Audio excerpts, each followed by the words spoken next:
What's up, everybody? It's your girl, Lotus J. We live at the Vibe. We have not been here in a minute as the Black of the Berry. This is our Tuesday night show, the Black of the Berry, the OG of HighVibe Media Marketing Group. It's been, what, about 3 weeks, 4 weeks? It's been a little bit. Because we had a lot going on. Last week, G had an accident on Tuesday. But he's still here. Then y'all use that not to come to the radio station. You know what? I said I know they ain't going now. Well, I was so broken up. Yeah. Nobody came to see about me. I couldn't have a conversation. I called and asked. I was like, she did ask about you. I called Lotus. I had the wreck. What you calling Lotus for? Because I thought maybe you were dealing with the whole wreck issue. I had already dealt with the wreck issue when I got hit. You see, it don't matter. It's drama now. It don't even call matter. and check on me. Why you calling Lotus and you want to check on me? See how nice I'm trying to be? You could have texted me. Lotus texted me and said, G got in the wreck, but he's okay. And then I called just to confirm. But Tuesday, the weather was really bad. Like, so many people, you know. It was a deadly week, and I ain't exaggerating. Literally. So we had a lot going on last week. Yeah, we might as well. So we want to show love to one of the young ladies that used to work at Brick House Lounge, Ethel Renee. What was her last name? Chambers. Very, very beautiful spirit. Was in a really bad car wreck and she lost her life. Her daughter was in the car with her too. So just, shoot out some prayers and some love and some peace and good energy to that family, because that's a major shock. She was young, a mother, beautiful spirit, really. Yes. Really, literally. Like, a lot of people say that when somebody transitioned, but Ethel was a beautiful spirit, for real, for real. So, when was that? Last Thursday? Friday? I think it was Friday. Saturday morning. So, yeah. Yep. She was headed up here for the metro. From Lubbock. Oh, man. So, yeah, showing love to her family. So, yeah, we had a lot going on the last few weeks. So, we back. We ready to get at it. We can't talk about Black Panther movie because somebody didn't see it yet. We won't call no names. Yeah, all black folks saw that. But yes, he He did. did see it. Dang. Thank you. Why couldn't you just say yes? It don't work like that. We talked to our producer back there. We got a producer sitting in tonight helping us out. We shouting out to Dre tonight. Thank you, Dre. Y'all welcome. All right, Dre and Zion and a couple of their other homies threw a major party, just really trying to bring positivity to the youth in the Metroplex. So we definitely want to support that and show love, help them as they're trying to help themselves. So big ups to them. All right, and we have some guests at the table with us tonight. Brother Eric. Hey, Brother Eric. Hey, what's going on? And Sister Janelle. How are you? I'm fine. How are you? Okay, good. Thank y'all for sitting in. Have a very interesting topic. Let me tell y'all something. I've been trying for 2 weeks to market this show. And for some reason, it wouldn't let me post anything.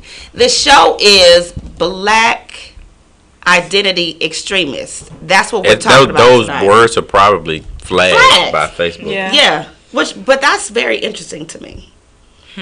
It really is. It is to me too, because I was like, why? Yeah. Well, we know why. That's No, very I don't. interesting.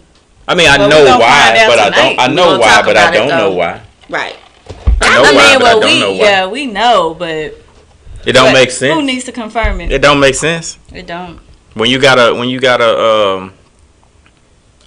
guy who just shot up a school and who continuously threatened and said he was going to do this and he was practicing for this and he did that on Facebook. Zero happened. So Exactly. why? Right. And in San Antonio, the situation outside of San Antonio and the situation in Vegas, like those are the last 3 things, right? It's been yeah, you're right.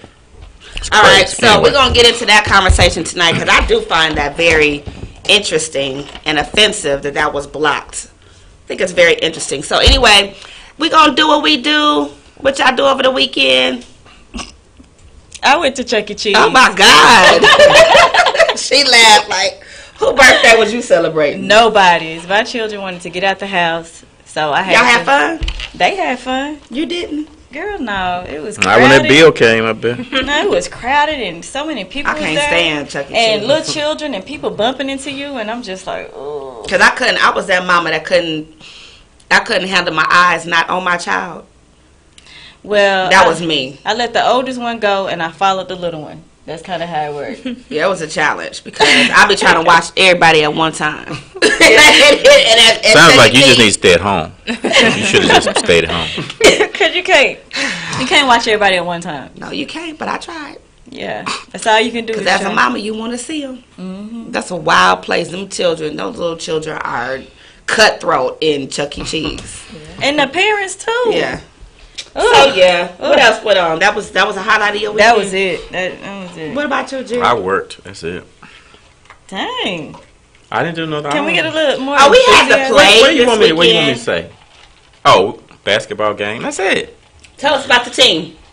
I think that the name of the team is Zoomwall. Did I say it right? Mm-hmm.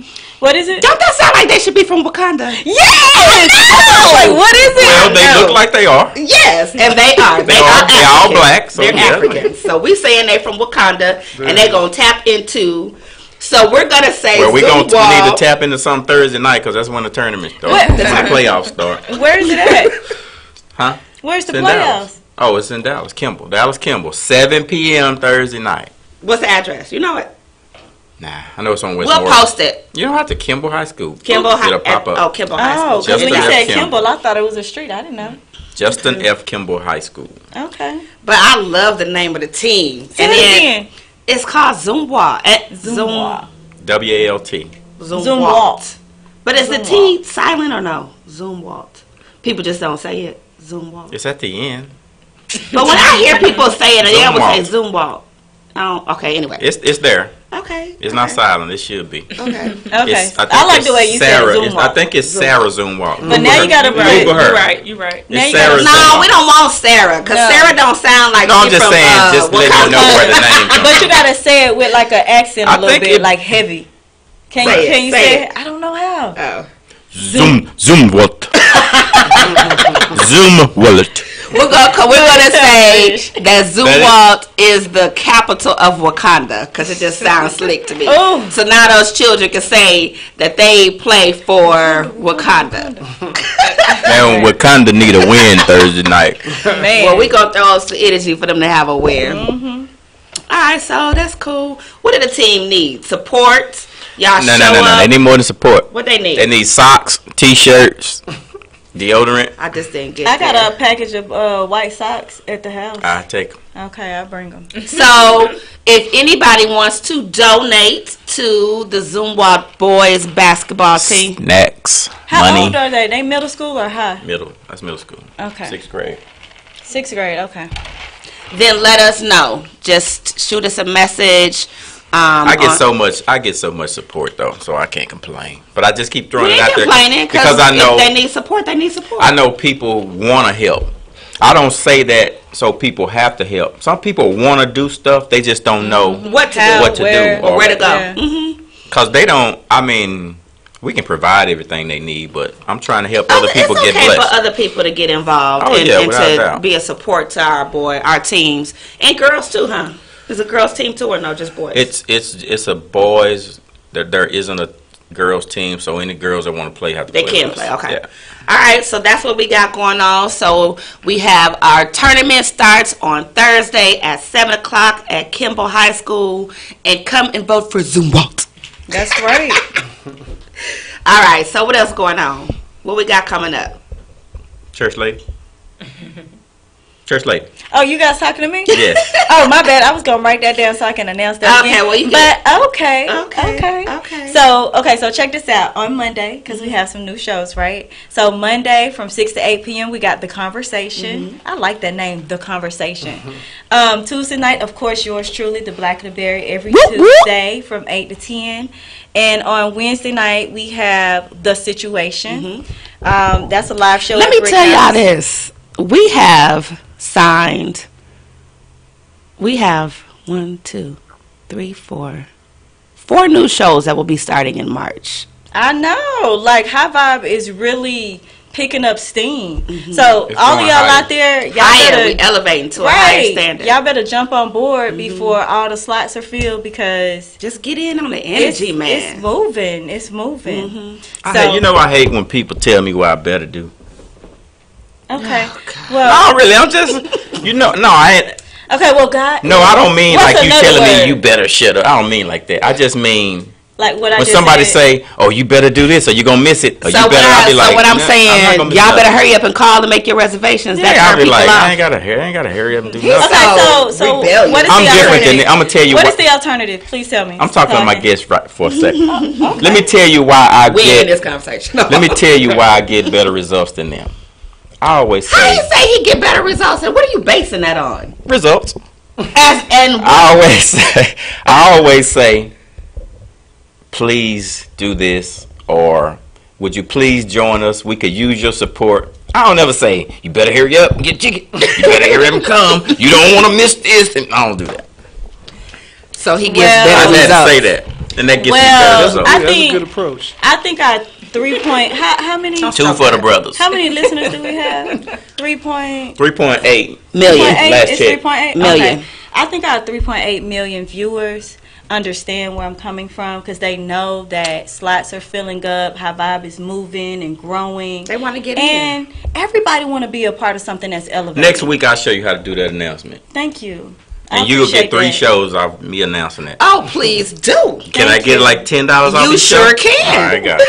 I love learning, so be my guest. Sure can. You can come. You can get us 3 new shows. Make that happen. I'm making it happen. All right, so back to the announcements. On Wednesday, I was announcing the conversation that's airing at Brick House. That's a live show. The situation, I'm sorry. The situation that's at Brick House, a live show at Brick House, every Wednesday night at 8:30 p.m. What's the topic?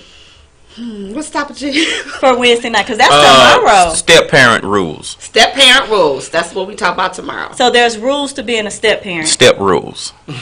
Okay. All right, y'all. I need to hear that. Also. That's good, wasn't it, Lotus? Yes, thank you, sir. Oh, my God. Okay, so this announcement is our time luncheon that has been. Oh, we're so excited. Yes. It has been being planned for the longest. It's April 7th. So mark your calendars for April 7th. April, however, is just an amazing month anyway. Oh, it really is. So yeah, I agree with you. I know. It really is. So April 7th. They are not going to take the shine away from the announcement. Y'all can come back to that, but finish that announcement first. Mark your calendars for April 7th, because it's going down at Brick House. It's our time luncheon from 11 a.m. to 3 p.m. There are vendors and sponsorship opportunities available, so you need to reach out to. What is it, Solar? Explain to them what it is, or Lotus. So it's our time as a luncheon. What it means is we're tagging 2018 as the year of the woman. Yes. Let me put this out there for everybody to know. I am not a feminist. I have no desire to tap into the feminist movement. That is not my plight. However, I am very much down with supporting my sisters and understanding that in order for the community to elevate, we have to address the needs of the sisters in the community, because those are the first teachers, the first educators, the nurturers. That is where you learn. What you learn is from the women in the community. So this year we're going to put a lot of emphasis on building our women in our community. A lot of focus on entrepreneurs, women that have started businesses. How can we support? How can we help them grow? Networking. We have 4 fabulous individuals that will be on the panel. I'm so excited about. I know. I am. We have Connie Connie Daniels is a registered nurse, but she does some other things in the medical. Daniels too. I thought so, but I know my sister's name is Daniels. I could be wrong. I'm wrong. That's his way of telling me I'm wrong. No, I don't know. I don't know. You better know her last I don't. name. Oh my God. Okay, so we have Connie. Taylor sound good. We're gonna go with Taylor. Connie Taylor. That sounds like it go with Connie. Connie Taylor. She ain't listening anyway. She ain't listening. But she probably gonna hear it. She ain't listening. She ain't gonna hear it. Not this. She not her. She's somewhere talking, trust. So much. Okay, so and Connie and I had and she has this vibrant personality, and she's gonna talk about health issues as it relates to women. Let me say this: it is not a woman's event, but we are focused on. I'm getting some brothers in there. That we have to. Well, they need to be there. Oh, without a doubt. You know what I'm saying? They just need to. It's for everybody. Everybody. So we'll have Connie. We have Frida Porter, who is running for council. She is a judge, so I'm really excited to have her on board as well. We have Patricia Alexander Daniels. Yes. Can you tell us a little bit about her? She cool. That's my sister. She's the bomb. That's it. That's all you need to know. Tell us something else about her, though. Like, what does she bring into the table for this type of event? She's probably gonna bring some knowledge. You know, and she's been in the loop. You know, she's in some women's organizations. Mm-hmm. I know she's in the United Negro Council for Women. I think that's the name of it. Dorothy Height was in it. Oprah, a lot of heavy hitters in that group. And so these are the individuals we really want to hear from so that we can learn. So let me see. Frida Porter, and then we also have Carol Hamilton. She's a first lady of a church in Dallas. So we have some really, and yes, Connie's last name was Taylor. I'm sorry. Is it?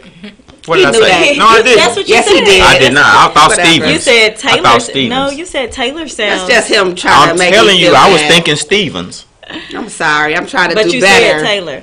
However, if you want to get it, if you want to attend the luncheon or be a part of the luncheon in any way, sponsors, vendors, all of that, go to eventbrite.com and just type in "It's Our Time." Yep. And you'll have all the information right there at your fingertips. Yep. There you go. And again, you are the best church lady announcement lady maker. You're doing so good.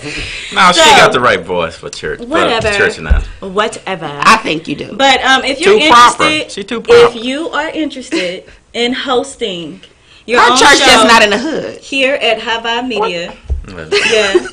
Go ahead. So if you guys are interested, what do we do if we're interested? Or Radio Land, if you're interested in hosting your own show here at HighVibe Media, where the energy is always great, the atmosphere, everything is just. It makes you want to get out there and really, like, you feel accomplished. Do something. Yeah, you feel accomplished when you come to HighVibe. So if you're interested in hosting your own show or just advertising with us, please call 972-882-6146 or look us up on social media.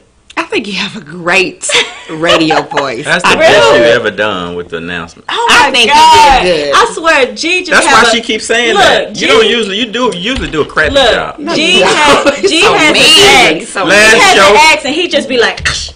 Why you think Lotus keeps saying, "Oh, you really? We've been doing this show 3 years. She ain't never said that." Oh my yes, God. I do. I tell you that. I tell her that. You ain't never said that before. Just thank you, G. I'm gonna take that as a compliment. Yeah, Thank you. All right, y'all. We getting ready to do. You going next? Or I'm gonna go since first? she just did hers. Okay, you gonna go? So we're gonna do our segments: African proverb, history fact, petty wop. Then we're going into the show. You got one more announcement. Very important. Very important. I do. I'm sorry, guys. On March the 10th. During spring break or close to spring break, from 8 to 8 p.m., the Jet Relays Soul Festival is going to be popping. I was looking at some of the schools that's going to be here. HBCUs and high schools, track and field, Grambling, Prairie View. My daughter's university, Langston, is going to be here. She might. It's spring break. Mm-hmm. Oh yeah, she'll definitely. Well, no, I ain't picking her up. Anyway, but it's going to be at Clark Stadium. So vendors and sponsors, you may contact 214-756-0335. Again, that's 214-756-0335. I got a question about that. How do you think they got colleges to run on spring break? Well, it's that weekend before spring break. Well, college spring break is not the same as high school. It's the high school. So who's on break? Well, yes, it is. The high schools. Oh, they are? Not all of them? It just depends on well, maybe not all of them, but a good majority. They don't all go to the same time. Yeah, but this is the weekend. But they travel. Track teams travel all year long. Yeah, they travel. But I'm saying if you're on spring break, Yeah, but that's what they want to do is run. Yeah, that's the time. That's the better time than ever to do your extracurricular. I'd rather do it while school was in, but so you can have your break to do what you want. Yes. Right. And then also Brick House is hosting one of the after parties in Arlington. We're doing a Western party that night, so y'all come out for that. Mm-hmm. Western, I'm gonna do a Western party. Boots, yes, hats, yep, all of that. The very first. It is the very first. It took me 2 years to get him. That's very Texan. Okay, let's go. All right, so that's it. Let's do our. You ready? Go in. Yep. All right, here we go. And it's been 3 weeks, so I better have some good music. I got you. Yeah, you got 3 weeks to get it together.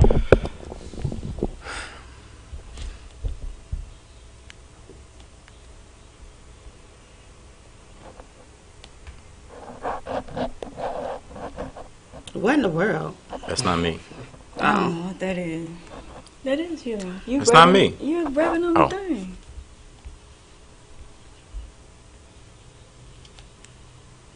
It should be playing now. Yeah, well, it's not. Well, I guess they don't want you to have any music today. We don't hear nothing. It was gonna be nice though, Lotus. What was it gonna be? Sing it. Public Enemy. Public. Because you'll be like, enemy. this public, you. I just Public enemy. Public. All right. You got it or no? No. Okay. So here we go. Oh, I know why. 2. Why? Because I got the Bluetooth on and it's Okay, coming well, to my take it off. headphones. I got you. Had the Bluetooth on. So you was hearing it? Oh, it was on your And the headphones. other headphone. Here we go. I like it. Check this out. Order in the court. Yo, I can't believe they got the PE in court before the judge on some nonsense. I got the S1s ready. Chuck Flames, what's up? Yeah, Now in court 'cause I stole a beat. That's our favorite. That's our favorite. Once you read my PE, you know the time. Now what in the heaven? Okay, stop rapping. Yeah, we don't want that. Friday we got the basement party at Brick House. Y'all come hang out with us for the basement party. Ira Coles, aka Major League DJ, will be on the 1s and 2s next to DJ Rodeo. Y'all know I'm getting hyped. I hear it. I mean, you just own it. I love it. All right, okay, so let's go.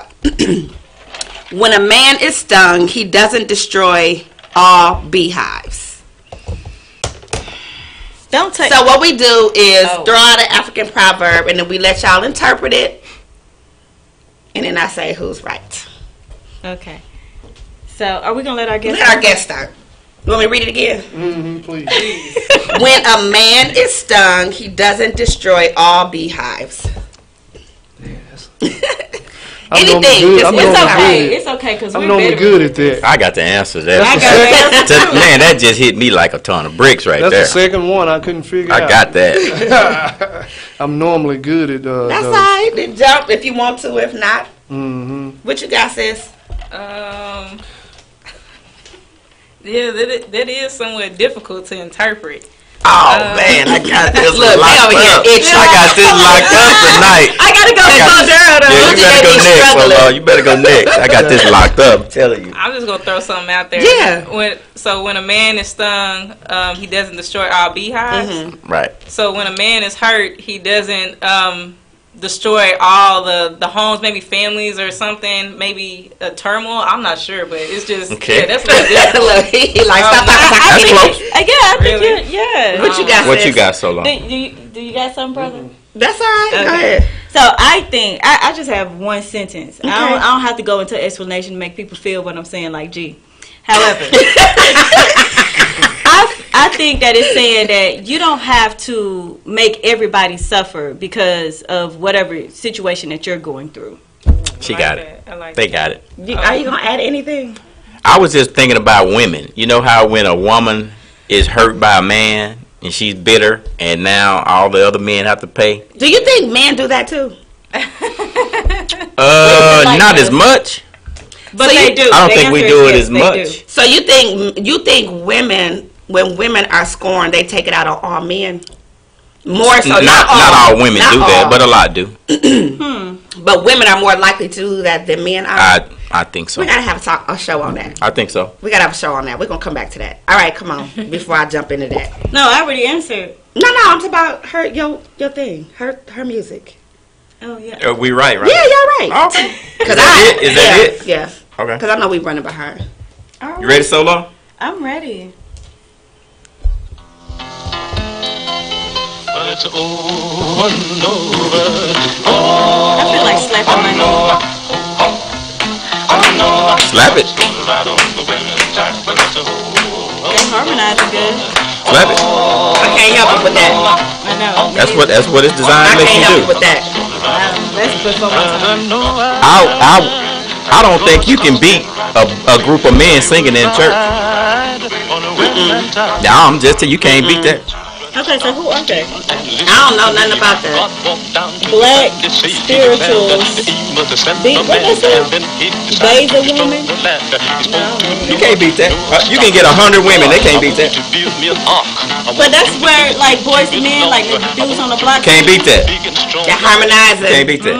I love They it. sound real good. Thank you, Daryl. I appreciate that. All right, y'all. So initially, what I wanted to do, because there's been a meme going around saying that the Black Panther Party was the first ever to institute the WIC program, and but I really couldn't find any verifiable information on that. So our 3.8 million listeners that are out there, if somebody could, help with that, because what I did find out is that the Child Nutrition Act of 1966 was amended in 1972 to add like that WIC pilot program.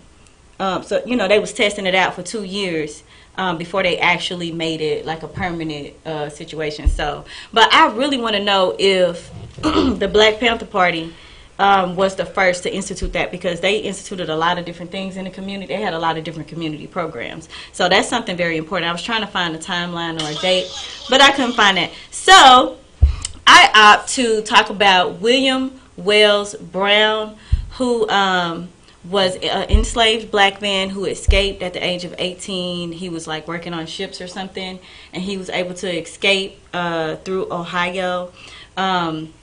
He is with the help of a Quaker, of course. He was able to escape. He went to Europe for a few years. He's an abolitionist. He's a writer. He spoke out against slavery, so he did like a lot of public speaking. He's very successful. But he's also the first African American playwright and the first African American publisher. So the first person to ever publish a book and to have a play. Wow. Established. But he's a great writer and a great speaker. One of the things that was interesting to me is that he, what's his name? Frederick Douglass. So him and Frederick Douglass were kind of like neck and neck, but Frederick Douglass kind of overshadowed him when he finally came back to the States, because his only reason for coming back is if one of his rich British friends like paid for his freedom. Because at that time they had passed the Free Slaves Act or Stamp Act, where you like catch anybody who's a runaway slave, and they kind of up the ante on it, right? So once his freedom was paid for, he came back to the States. So him and Frederick Douglass, I kind of want to say they had beef, but they had like public arguments. But everybody know Frederick Douglass, and he kind of overshadowed him. But what that's yeah, like in debates and stuff like that. Okay. But what that told me is that William Wells Brown was like neck on that neck. level. Yeah, so he just didn't really get recognized as much because, Frederick Douglass. But anyway, he's an abolitionist, he's a great speaker, he's a writer, and that's what he did. He spoke out against slavery. Okay. And he handled his business. He went to Europe and chilled up there and made connections and all of that before he came back. So that was his life's work. Williams Wells Brown. Yes. Can you post it in a? I will. You did? You will. I will. I was gonna set it up, but so it'll be on the Black of the Berry and HighVibe page. HighVibe, yes. Okay. And that was back in he was born around 1814. I don't really have any verifiable documents, but he died at the age of 70 in 1884. So it's kind of ancient. Well, we got all or none around this camp. Your shades. No. Because if I only got one pair, you won't be the one. That's my segment. Y'all ready? Yes. We ready? You done? Like here you go. I'm done. Let's go. That was good though. Thank you.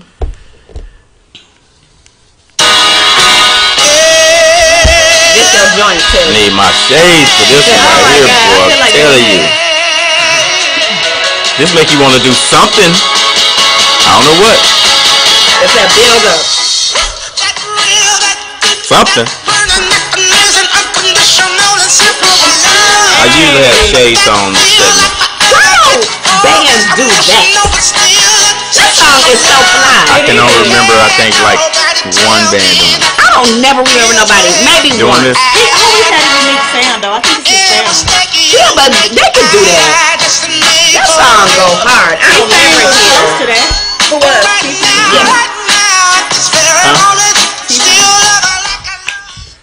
I've had like maybe one band to do it. Can you request that? Who we got this Saturday? Oh, you mean to do that song? Yeah. The song live. Yeah. All right, I just got a couple petties and random thoughts Let's hear it. in my head, Introducing Petty and I Wop. like to pass them on as I get them. I've been burned like this a couple times. If somebody tells you to hold on, you on the phone talking about, and they say hold on, just don't say nothing. Just don't talk. What you mean? They say hold on. Don't assume they can't hear you. Just don't say nothing.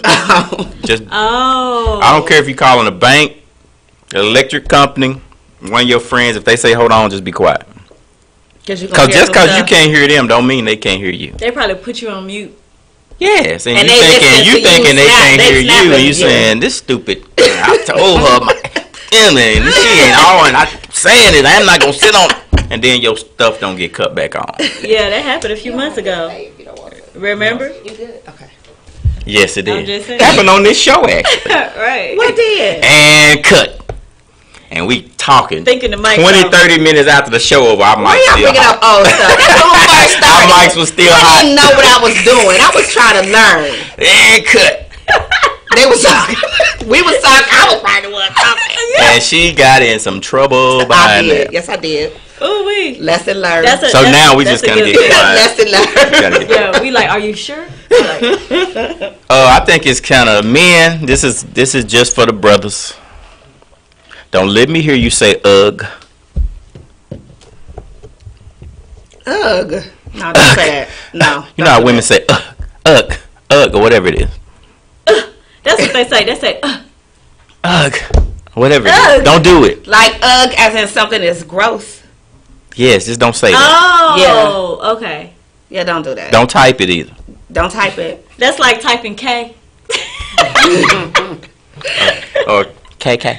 Don't do that. Yeah, Don't do it. I was like K. I don't care what nobody say. We still got rules for men and women in my brain, and I'm gonna die like that. So there ain't no trans nothing. Then you either this or you that. That's it. Whatever you started out as, that's you what gonna you end are. up at. You can't switch. Ain't no word say you can just switch. You can't just switch. You can't switch. And if you don't can't like just that, say, switch back. I want to go to that restroom because that's how I'm feeling today. No, You know gotta what? go to that one. But listen though, on the birth certificate now, well, I heard this. that- Yes, and it's true. Yeah, they're leaving that gender part blank just in case the child grow up and decide. Parents are opting to not choose so that a child could choose their own way. I'm of moving to life. Pluto somewhere. I know it's better than I'm this. Last one. Right. I was thinking about this riding today, and I saw a dude standing on the side of the road with his sign. I would rather, this is just me, I would rather, if I saw a brother digging in a trash can, I would rather stop and go over and give him money than somebody standing on the side of the road with a sign. That's just me. Why though? Because what? Because at least this dude is trying to do something. Not just asking somebody And else. he peddling. I ain't saying I'm right about that. I'm just saying, like, man, see a dude digging in a dumpster or something. Hey, bro, here you go, man. You look like you trying to do something. You trying to get some money, some kind He of way. looking for some food, some money. I ain't saying something. people He on the just side of the ain't asking road for don't need money. I'm just saying, for me, if I had to choose, that brother over there, whoever this person is trying to make something happen, I'd rather help them. Okay. That's just me. That's it. Okay. All right. Well, On that note, ugh. Did my earrings drop? yes, it did. I'm gonna feel incomplete the rest of the show. That's okay. Forget about it. So we getting ready to get into this conversation about black identity extremists. We're gonna bring our guests on so they can define it for us, because I know that's a new term to a lot of people. Facebook don't like it because they wouldn't let me use it. You never could do it? Mm-mm. Wow. Ain't that crazy? That's that crazy. means something. What that means? Somebody spelled That just it out means it's for us. flagged. That's all. Yeah, those words are flagged. So, Brother Eric, tell us a little bit about Black identity extremists and what we should be looking out for. I got a question too. Go ahead. Like, who do you call yourself? I don't know if you are or not, but does the term extremist, is it coming from us or did somebody else say Give it to extreme? us. Oh no, this is Got it. yeah, this is the Federal Bureau of Investigation came up with the Black identity extremists. This is as one sister called it, COINTELPRO 2.0, which COINTELPRO was a program. Which, by the way, I want to make clear that this is not a legal term.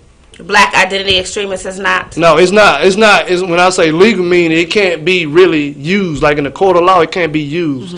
Just like just like the COINTELPRO. Well, let's back up and identify. What does it mean? Give us the definition of what. Oh, the definition is any militant group or any militant group or individual that is influenced or encouraged or a part of any ideology promoting self-determination, separatism, anything that is anti-police brutality. Anybody that fits in that category is considered a potential BIE. Where's my name tag then? I mean, dang, when you said, I was thinking of Kwanzaa. When you said, what was the first thing you said? Black self-determination, black Self-determination, black separatism. Dang. Anything that's anti-establishment. Anybody who is a considered person who potentially can act on anti-police brutality based on these ideologies is considered a BIE. That's so major. What does that mean, though? What does that mean? Like, what? Because I know that they are intentionally putting labels on individuals to justify their reaction to those individuals when they are ready to react. Right. So break that down for us. Basically, it's just like you say, it's just a term that they can use against anybody that's a community organizer. You're a political activist, student activist, anything like that can really be considered a BIE, and they could be subject for target, meaning surveillance of your That's home. That's why I think they're watching me, for real. I know it sounds surveillance paranoid. of your home, phone taps, things of that nature, and maybe even possible arrest. So that's basically what that is. It's just an excuse used to go after people who are anti-establishment or who disagree with some things that the establishment does. That sounds like what happened to the Black Panther Party. Yeah, right. That's why I said the sister called it COINTELPRO. Yeah. COINTELPRO was a program that targeted civil rights groups, political activism, Black Power organizations, and that's what COINTELPRO targeted. That's crazy. And this is what the BIE targets, But this is an internal classification, just like COINTELPRO was internal. The only reason everybody know about it because some college students broke into FBI headquarters up north and retrieved those documents. But this was an internal document, and this was internal. But members of the Black Congressional Black Caucus brought this up at a hearing. I saw that. Yeah, and that's what. Yeah, that's what brought this thing to light. What's that lady's name? Karen the Bass. Congresswoman? Yeah. Yeah, so that's what brought this whole Oh, thing she broke to light. it down. She held them accountable. She did, but Wow. I mean, it's still. I mean, the program hasn't shut down. No, right. That's what they're. Yeah, we have members. Some of our comrades who are trying to tag team with some of the Congressional Black Caucus to get the actions, not only just the classification, but the action behind the classification to get them, to challenge them to get rid of those tactics. Good luck. Wow. Yeah. So that means like that just made me that anybody could be targeted. Like I could just be heavily into my culture, and be targeted. Right. Being watched or whatever. That's kind of scary. So, do you think that has? Okay. I don't know if I'm reading too much into it, because I think sometimes we give Donald Trump too much credit to be the idiot that he is. However, I also think that a lot of this stuff was sitting on the bottom of the ocean that's really starting to just rise to the top since he's been in office. So clearly it was already there. But is he making it easier, I guess, for those type of, I don't even know how to frame the question. Is he making it easier to target such groups? Like, is there a change since he's been in office, or is this something that is just now coming to the forefront since he's been in office? Yeah, it's just coming to the forefront. I really, to be honest, Obama would have been able to make this easier because, of course, our people, when we see black people in a position of authority, we automatically think that they're for us. But as of course we understand neo-colonialism, where not only these people of European descent are in a position of power to oppress and exploit others, so some of our people being used, and that's neo-colonialism. So it would have been easier under Obama, actually, while some people are loved or sleeping and in this dreamland about this black president that all the comedians used to talk about back in the 90s. It would have been easier then, actually. The fact that it's coming to light under Donald Trump is actually brought about a different reaction than it may have been under Obama. Meaning what? Like, what kind of reaction do you think? Give us both scenarios. Well, for one, I don't know if the Congressional Black Congress would have even brought it up at Obama being president, but maybe they would have, since they were challenging Jeff Sessions anyway. But I'm saying that from the masses standpoint, because we've been traveling around, and other people have been exposed to this classification, and so it makes them furious that this even exists. But Donald Trump helps infuriate them. Like, then we got this crazy cracker president, what I'm saying? We got this crazy fool in office, and now you got this classification. Oh, hell no. So the reaction from the people is they already on charge, right? So this is charging me more like, they would have still been mad if Obama was in office and they found out about this. But the fact that Trump, who is a blatant racist, outright, he's the wolf, he's not the fox. So, people are already on edge about anything he says. So since they are like that, with this, it just makes, it just makes it explode even more among the masses. I think we're in trouble. I just do. As far as what? What's that mean? I just think we're in trouble. I feel like there's so many things that are so rapidly changing where we really are the ones that's going to get it. For example, black folks. Okay. For example, this whole thing with guns and the teachers, them putting guns in the school. Who you think right now the guns in the schools are targeting? White folks. Those are white children going into their schools and are shooting. Put guns in the hands of all these educators. They're going to be afraid of the black kids. Who you think they're going to target? I mean, I feel you on that. That's not going to pass, but I get it. Well, I don't know. It's not going to happen. They're talking about doing training in Florida already. It's not going to happen. I'm praying Florida may be on their own, but it's not going to happen. Interesting state. Like, I don't even understand. They got the 3-strike rule. They've been implementing things that just kind of railroads you. Like, Florida is a different kind of state. It's so when it comes to things like this, and it goes back to elections. I'm just saying all of this to me is like a direct target on the black community. All of it is. Because if you look at black schools I know got metal detectors, so they ain't no mass shooting. You go to Zoom Wall, you ain't gonna be able to get through that front door.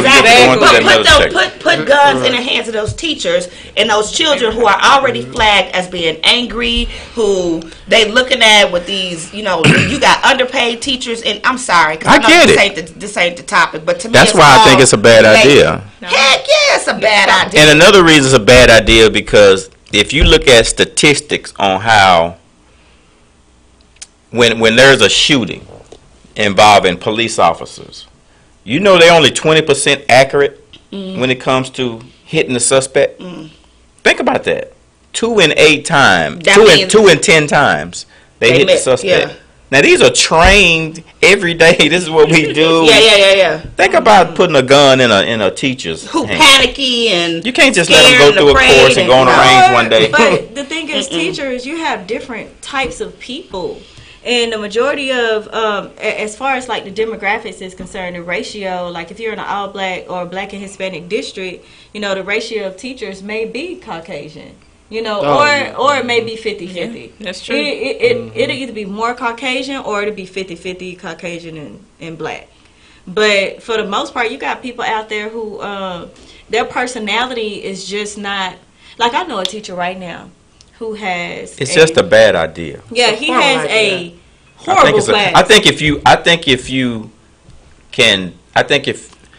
tell me what y'all think about this. If you have a gun license, do you think you should be allowed to carry your gun to class? Yes. I don't think I should. I don't think I should. That's what I said. I said if for anything for somebody who has that license, I think they should be allowed to carry guns in the classrooms. I don't. No, I don't think you should have a gun in the classroom. Maybe in your vehicle, but not in the classroom, because children know how to push buttons. I mean, like, no, they do. They really push your buttons to the point. Like y'all haven't seen the Vine videos where teachers are like the students just body slamming the teacher. The teacher will get up like yell and cuss. Oh yeah, I've seen. But relate that. So just think about relate that to this subject though. You got those type of children. And that's how they label them. So these are some black. Let a brother come in there with a dashiki on, and he mad. He mad today. He got an unk around his neck. So he representing the culture. And you got a teacher who is not understanding, or maybe the teacher had a bad day. You know what I'm saying? It ain't always the children either. Maybe the teacher had a bad day, and this brother's like, "Nah, you're not gonna talk to me just any kind of way." So he defends himself because the teacher is being extreme. That teacher, based on black identity extremists, will be justified. Put a gun in his hand. And he can stand on that. And what it's doing is, I feel like it's painting this picture of, like, you know how we have the idea of a terrorist? Like when you think of the word terrorist, you have an image, right? And that's what BIE. Okay,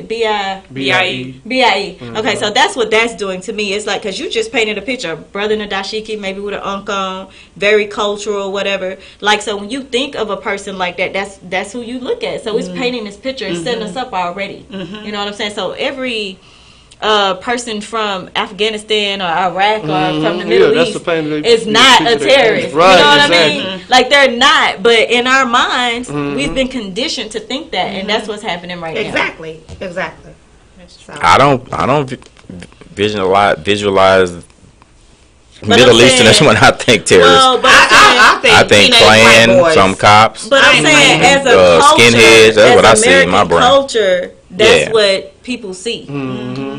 That's the image that they want us to. Right. That's what's in the movies and all that kind of stuff. I just think black people should have a whole different view of what a terrorist is. That's just me. Like, you think they should? Or I would sit next to a dude with a turban on his head on a flight around the world. A lot faster than a bald head white dude. Man, please let him come with them boots on and a swastika on the top of his head. Right, so I'm just saying, terrorists look different to me than other people. All right. Well, on that note, we're going to take a short break and kind of gather our thoughts, and then we'll come right back with you. What are we breaking for? Just hit. We have some problems. Because we break it.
right, we are back, and ready to get back into this conversation.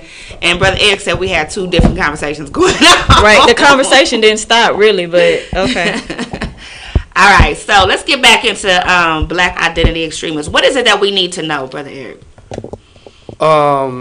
As far as that, well, one thing we need to know is that just like Coattail Pro had an internal structure that was specifically for radical groups per se, they acted on these things: assassinations,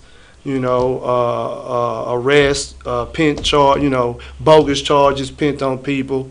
Panther 21, Chairman Fred Hampton Sr. was killed at 4 in the morning, in front of his pregnant wife. So we have a comrade who is the chief in command of Guerrilla Mainframe, co-founder of the Huey P. Newton Gun Club. He was arrested due to this. Now this, like I say, they can't use this because this is really just it's an FBI thing, you know what I'm saying? So they really can't use this, but this really what it is. It's a BIE arrest that they arrested Chief Rakib Kafre Balagoon on. They just can't say this. So what do they say then? How do they justify it? What they say? They justify with this charge they have on him, which is a legal possession of a firearm, interstate commerce, meaning traveling over state lines with a Class C misdemeanor, with a misdemeanor. So that's what they're getting him on. That's what they went to his apartment to get.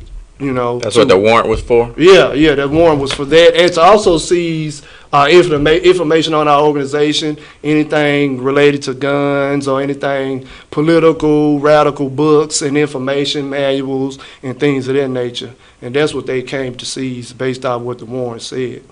So when was the last time a black identity group shot up some people or done something? You don't do that. We don't do stuff like that. Yeah, I'm trying to figure out what's the basis for being so afraid. Right. Well, I can go. Now, the real basis for them being afraid is, of course, just like the slave master was scared of Kunta Kinte and them, and Amistad and Nat Turner. An uprising. They're afraid of the potential of our people, taking their rightful place in any society, without being exploited and oppressed. That's the real thing that they're afraid of, and that's the thing. It's the potential. The BIE report actually says that based off a number of police killings and political protests, their BIE is most likely to come from communities who are inspired by this. Most likely. It doesn't say that they have stats. Right. Most likely. Yes, it says this in the BIE report. So this is all just speculation. So they can come off the dome with whatever. Yeah. Right.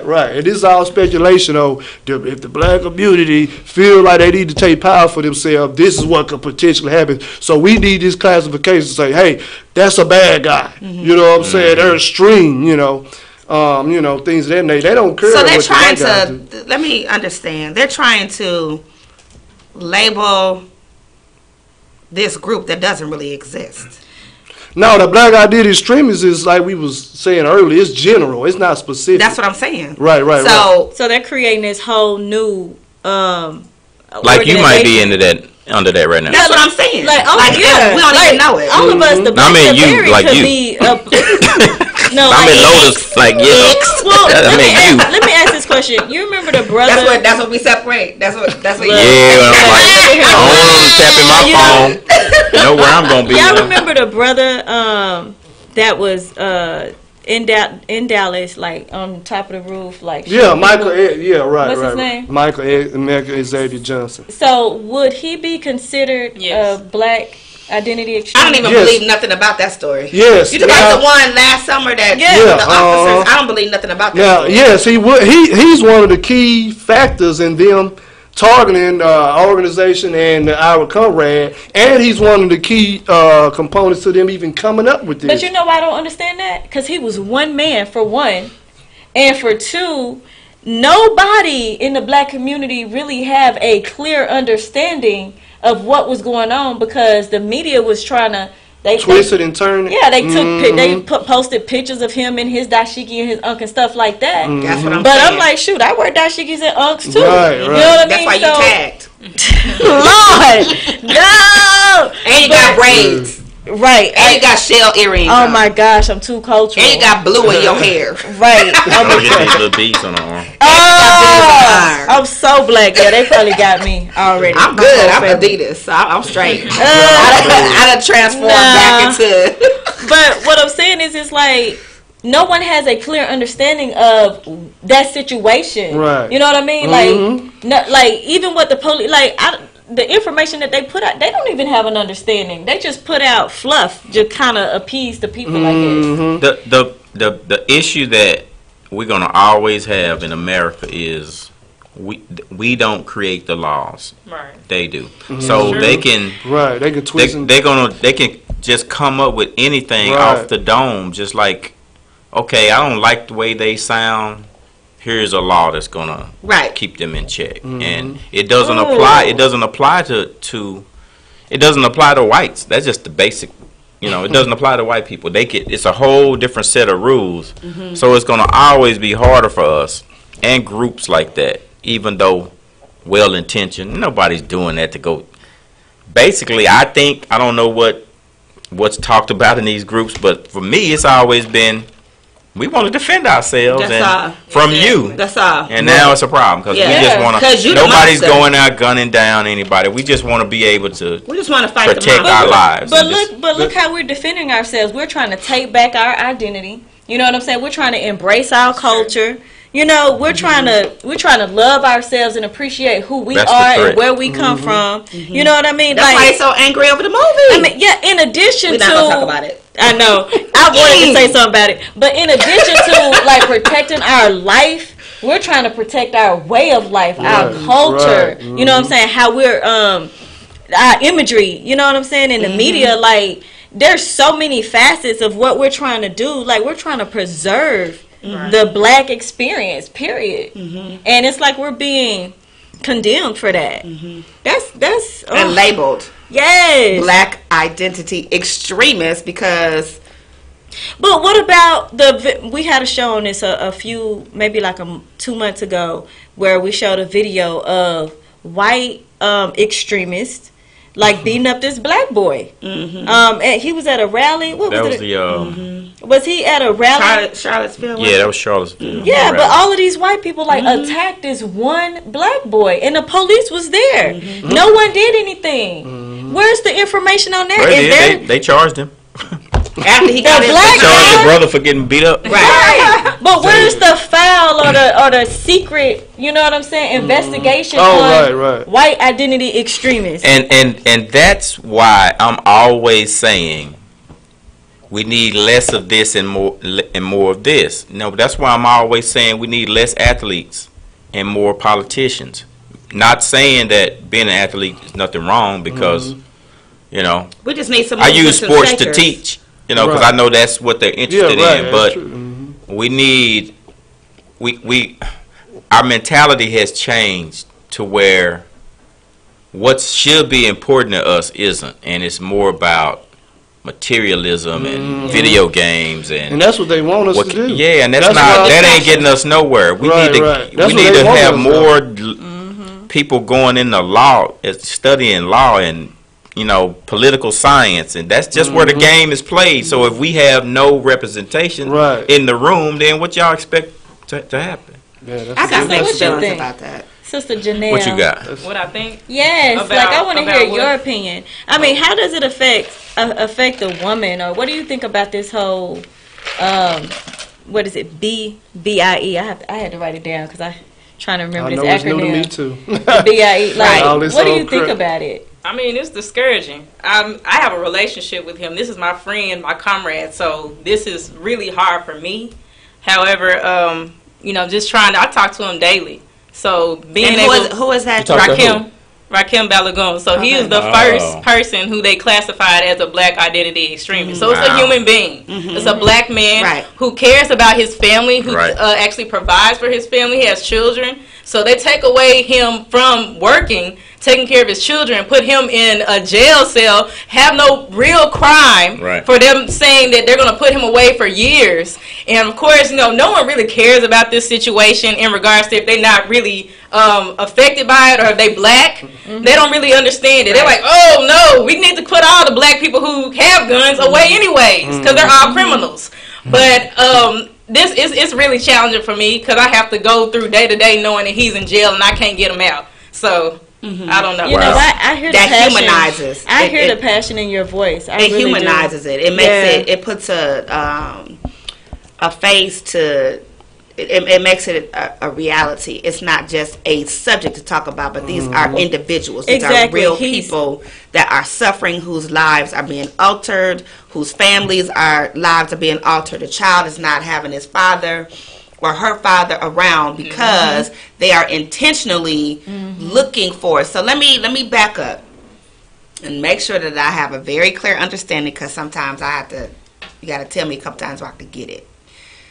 So what I'm seeing is people are being identified as extremists because they're tapping into their culture or educating or speaking on. However, that gives them the reason to watch you. And then they're watching for something that they can charge you with. Yes. So it really has nothing to do with who you are. It just gives them an excuse to look into you to find something on you. Right. Okay. Right. What were you gonna say? Now, they do target. They do have in mind. Now, the classification is general, is broad based, but they do have in mind certain people they want to target. Right. They want to target certain people. And he was a person they wanted to target. Why? Why do you think that was? For one, I don't know if y'all familiar with Geronimo Jajaga Pratt. Yeah, Tupac's godfather, former Minister of Defense for the Los Angeles chapter of the original Black Panther Party, who recently transitioned to Tanzania in 2011. Geronimo was a Marine, a United States Marine. Actually, he was a green, and ended up being a Green Beret. He was a decorated soldier. He was well trained. He was actually sent to the military. He was sent to the military by elders in the community because he's from Louisiana, even though he moved to L.A.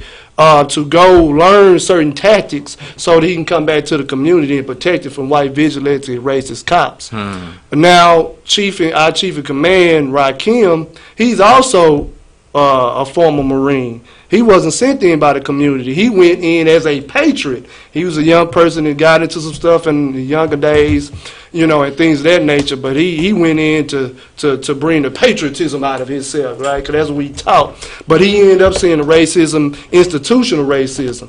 And he ended up converting himself to black consciousness. But he was a former Marine. He'd been all over. You know what I'm saying? And so he came, he had the similar background to Geronimo Pratt. Once he got back in contact with me, 'cause I've been knowing him since we were babies. But once he got back in contact with me, and joined our organization, he started training people on empty hand self-defense, meaning without weapons, also with weapons, knives. He did a lot of self-defense seminars with women. He do a lot of that with women, riot control, self-defense. We did that with a lot of community organizations that we had solidarity with. So he trained community on weapons, how to use them, things of that nature, real tactics that be useful to black people in America. And so, the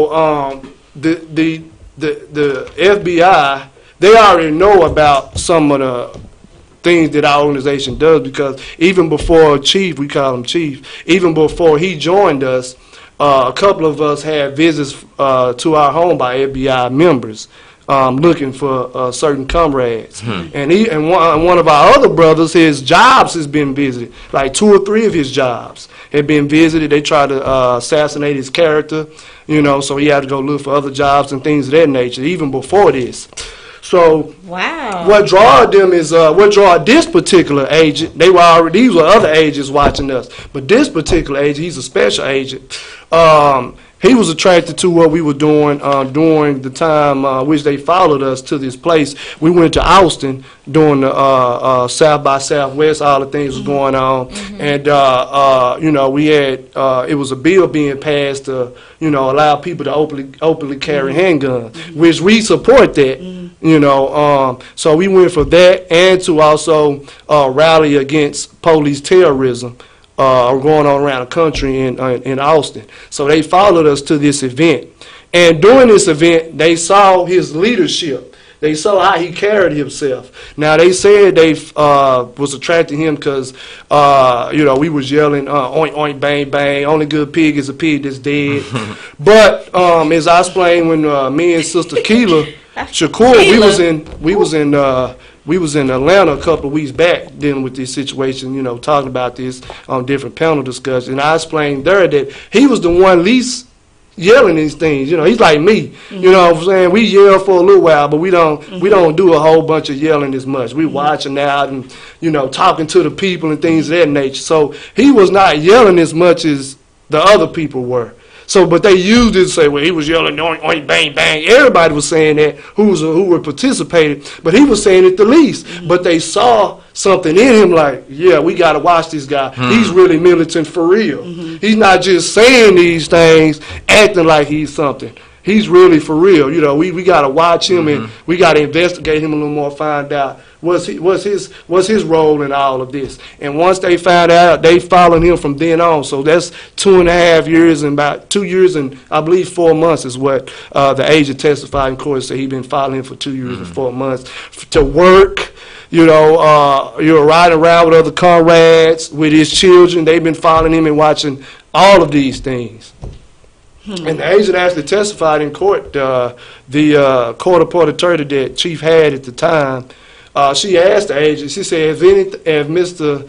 His born name was Daniels, they said, if Mr. Daniels been, have you seen any illegal activity or any activity that would lead you to justify, you know, watching him, any activity, legal activity? Have you had any records or anything like that? Have you broken the law? Anything since you've been following him? And the agent said no. Wow. And they still holding him? Yes. Yeah. That's crazy. It's a federal institution. Is that even, what is the charge? Like, is that even, like? Yeah, it's a illegal possession of a firearm. Because what happened was he and some other comrades had a lecture to do in Detroit, Michigan. And they knew about this, so they followed him there. And they didn't know if he was armed or not, but they ended up getting hold to his luggage. Them and TSA collaborated to get his luggage. You know, of course he checked it in anyway, but the agents didn't know that at first until they went there. And so he checked, you know, his weapons in, you know, just like he's supposed to, you know, lock on it and everything. And so, you know, the FBI got a hold of his luggage to make sure. You know, they like, okay, this is what we can get him on. But they delivered his luggage back to him here in Dallas, which under this misdemeanor, you are allowed to have, as a misdemeanor, you're allowed to have a weapon in your home. And that's where they arrested him on December 12th at 4 a.m. They kicked down the door with him and his son there. But that's what they did. They got his luggage. He had to report it lost, and they delivered it to him. This illegal firearm, they delivered it back to him when he got back to Dallas. They didn't arrest him or detain him at all there. You know, they did put a label on his luggage as he was flying, which he did make it to Detroit, but he missed the time that he was supposed to do the lecture. Due to them, due to extra searching and things of that nature, you know, stalling him and things of that nature. But he was never detained at the airport. But this all from a misdemeanor from when he lived in Tennessee. This is 11 years ago. What was a misdemeanor? Class C misdemeanor. So very low grade. And they can hold you on that. So I mean, he got to have a bond, right? No bond. He has no bond. Now you don't have to have a bond if they consider you a threat or a danger to the community, and that's what they said in his very first hearing, which was 3 days after this arrest. They said they're still gonna hold him. He's not a flight risk, but he's still a danger to the community. So they held him on that and been holding him ever since. Wow. Recently, he pled not guilty. They tried to get him to take a plea, saying that he could be out in October, but he would be a convicted felon, which means he wouldn't be able to be around firearms, carry firearms, or anything, or be even connected with anybody that's connected with firearms. So he didn't take that offer. Yeah, because based on what? I mean, why would you take a plea deal for what? Like, what is I don't understand. And I don't know enough about the law to really interpret it, but from what I'm hearing, I just really don't understand, like, how he's being held. You know what I mean? Yeah, he's being held for a political reason, but they're using the gun charge in the whole case to indict him. That's what I'm saying, because the political reason is not strong enough to hold somebody, so they got to have extra stuff, but even the extra stuff seems a little flaky. Right. I don't know. Yeah, so right now we're on a big campaign to bring about awareness and having fundraisers. We have a lawyer on standby, Daphne Silverman. She's a veteran lawyer. She's dealt with cases like this with political organizations before. She's on standby. We're raising funds for to be able to compensate her for her works. But she's not hired yet, but she is on standby as our attorney in waiting. Okay. And so... Okay, well, it just seems like I just feel like there's nothing new under the sun. This is nothing. We've seen this before. But he made it so real, though. Like you said, she humanized it. You know, by like, this is a human being. This is a family man. This is a man that has children and a wife and stuff like that. And then by you telling a story, it's kind of like even though we don't know him, but I kind of feel like we know him. You know what I'm saying? Like, he could be, it could be me. Yeah, we know him because it's happened so many times. Yeah, like, it could be me or anybody that's held, why they do more investigation. That's really what that is. And this agent, I guess he's sold the judge, the acting judge at that time, the first judge, he sold him on saying, well, we found a lot of children's backpacks and clothes and stuff in the apartment. And he had this charge, and he has all these guns around all these children, but no children live there except for the teenager, his son. He was the only, other person that was there with him. But the key to this is the clothes and backpacks that they're talking about is for our food, clothes, and shelter program that we have that Rakim helped start up, which is different things, materials that we provide for everyday households in low-income communities with our people, single mothers, even double, household that have both parents. We know that our community is in need of a lot of things. These stores are going up on prices, so we have a food, clothes, and shelter solidarity committee for those who want to unify on providing certain resources for our community. And that's where those materials came from that this agent was talking about. So my question is, how do we as a community, I guess, kind of like protect ourselves from this type of harassment? Like, what is it that we need to do, as a community? There is no protecting yourself. You black. That's just what that is. Yeah, that's my question. That's true, because he's really in their own freedom of speech. They say they also use Facebook posts. Well, on this post he said Michael Johnson was a good guy, or a hero, and things of that nature. So this is my question to everybody: how far do you think you can go, or how far can a group like yours or whoever? How far can you really go, or what do you think you can say that won't get you locked up, or and has it made groups like that or whoever change what they say or the tactics? Because if you think about it, we're not in a position to win that way. So is it something that's making you say, hey, we got to do something different? you know, we can't go to a rally and say this or do that? Is it something that you're going to say, hey, that's my right to say, or you're going to say, look, we got to do something different because we don't, they can do whatever they want to do to us. Yeah. Because we don't have that control. So you ever thought about something different you can do, or are you just going to say, hey, this is way we roll and that's it? And you just going to exercise your First Amendment right or whatever? Like you're going to. So is it a fight till we die, or is it okay, plan A? No, we're going to do it. Got a plan B. Circumvent. Right. Yeah. Well, it's a fight till we die, and we have plan A, B, and C. Because you know, the oldest term in the book is one way to skin a cat, and